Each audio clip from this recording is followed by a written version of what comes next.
Don't rush past this, not because I need your attention, but because most of my life, attention was the one thing I had too much of, and understanding was the thing I almost never had. People think my life was loud, packed arenas, bright lights, chants with my name in them. But the loudest parts of my life were never the games. They were the moments after the noise stopped, when the locker room was empty, when the adrenaline faded, when it was just me and the weight. Everyone sees the results. They see the wins, the losses, the headlines. They don't see the cost that doesn't show up on a stat sheet. No one warns you about that part. They tell you to work harder. They tell you to want it more than anyone else. They tell you sacrifice is noble. They don't tell you what that sacrifice quietly takes from you over time. I was praised for being relentless, for being obsessed, for never taking days off, physically or mentally. But obsession doesn't clock out. It follows you home. It sits with you in silence. It asks more from you even when there's nothing left to give.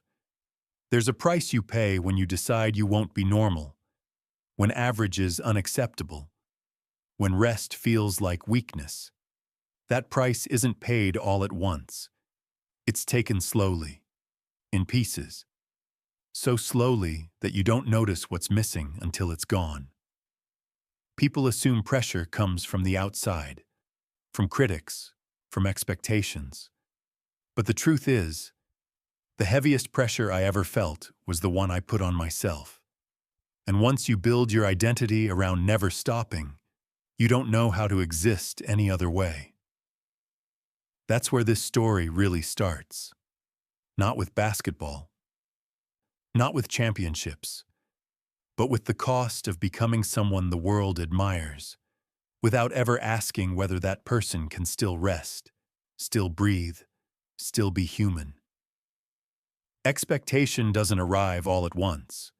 It grows quietly, the same way habits do. At first, it's external.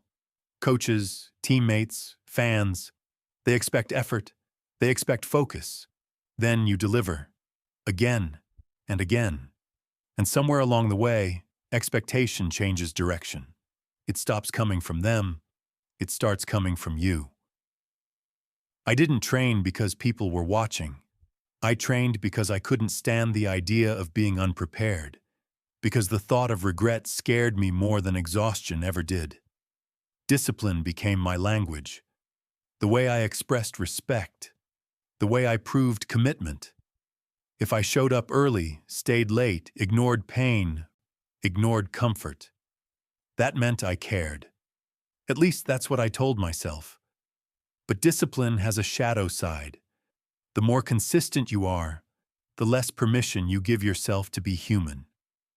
Rest starts to feel undeserved. Silence feels unproductive. Stillness feels like falling behind. People praise you for that. They call it dedication. They call it greatness. They don't see what it slowly removes. Because when you live by standards that high, very few people can stand next to you for long. Not because they don't respect you, but because intensity creates distance. Conversations change. Jokes don't land the same. People measure their effort against yours and quietly decide they don't want to be seen that way. So they step back.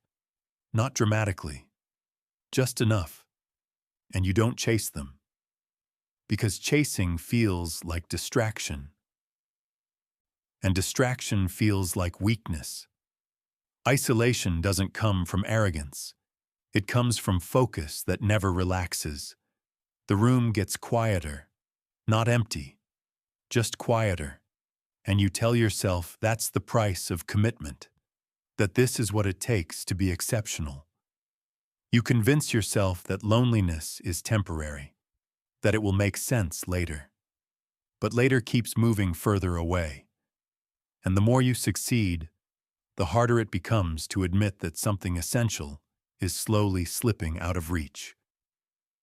Because how do you complain when everything looks like it's working?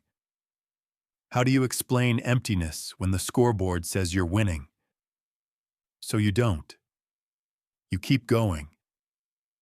And that decision, to keep going without asking what it's costing you, changes everything that comes after. Criticism doesn't always come loudly. Sometimes it arrives dressed as certainty. People speaking about you as if they've already decided who you are. They don't ask questions. They draw conclusions. At first, I tried to understand it. I told myself it was part of the game. That visibility invites opinion. That success creates noise. But noise becomes something else when it replaces curiosity. People stopped asking why. They started assuming who. One mistake became a pattern. One moment became a definition. Years of effort were compressed into a sentence someone else felt comfortable repeating. That's how labels work. They make people feel informed without having to listen. I was called cold, difficult, unforgiving. Maybe those words weren't entirely wrong, but they were incomplete. What they didn't include were the mornings I arrived before anyone else. The nights I stayed long after the building emptied.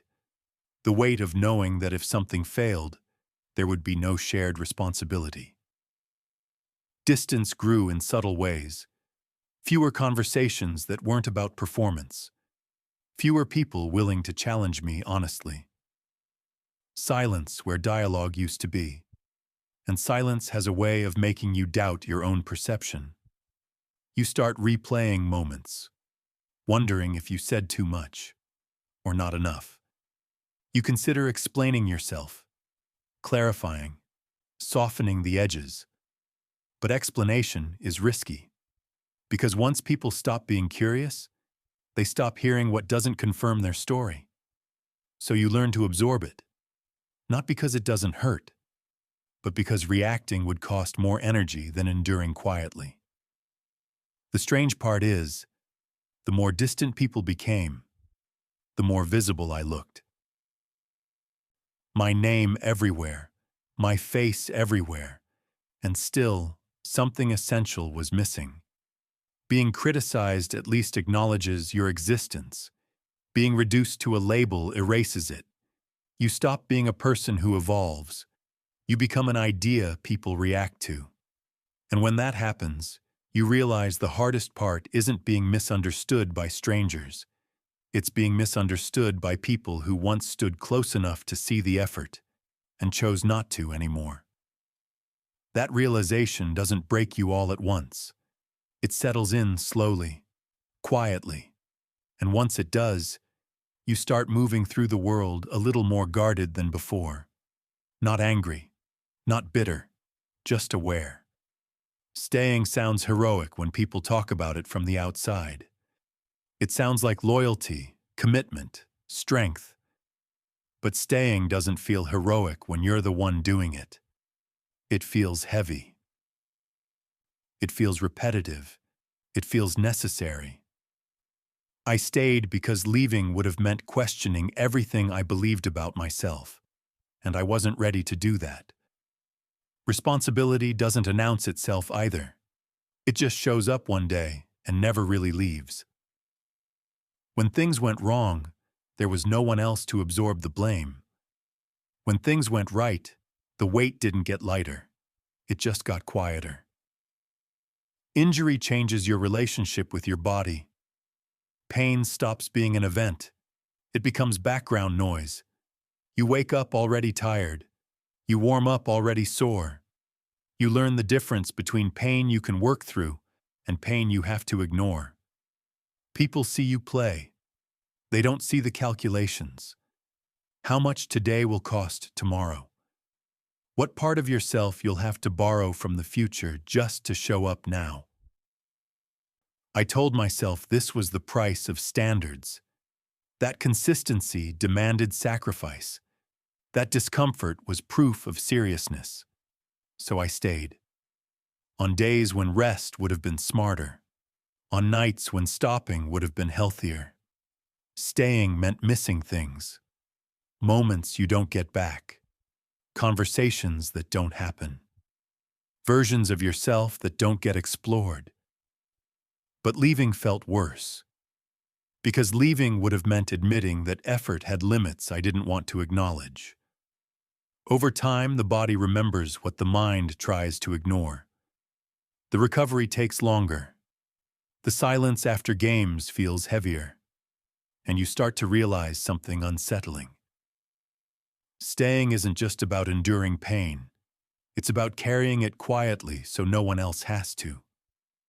That kind of endurance looks strong from a distance. Up close, it feels lonely. And once loneliness becomes familiar, it stops asking for attention. It just stays. There's something you don't notice at first, when you spend years pushing forward without looking back. You stop expecting anyone to really listen.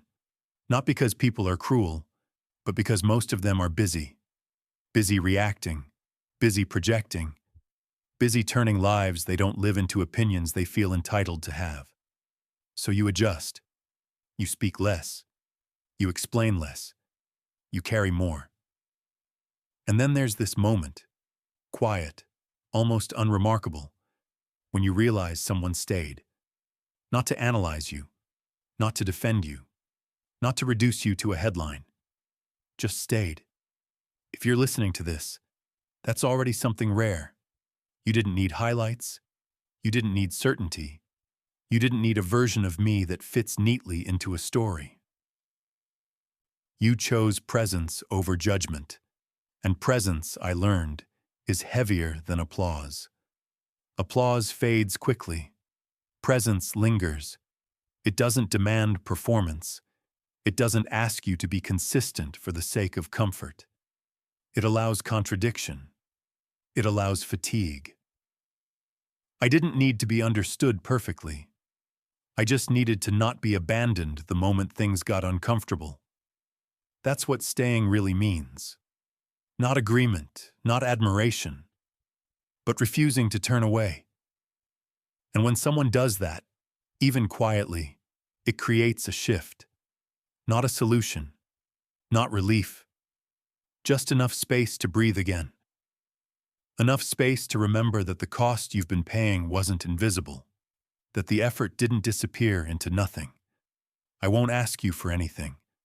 I don't need saving. But I will acknowledge this.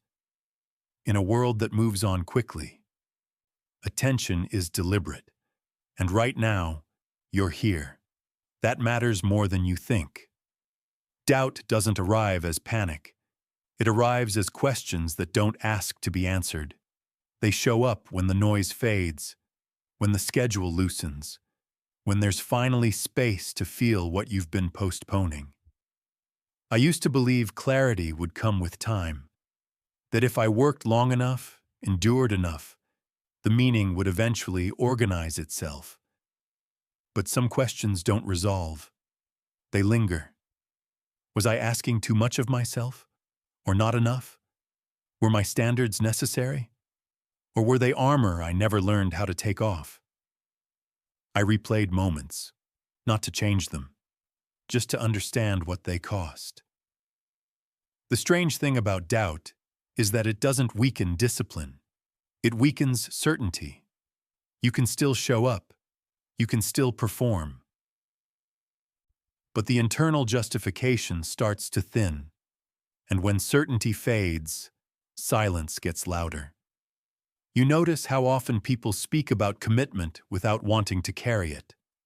How quickly values bend when inconvenience enters the room. That realization doesn't make you angry right away. It makes you cautious.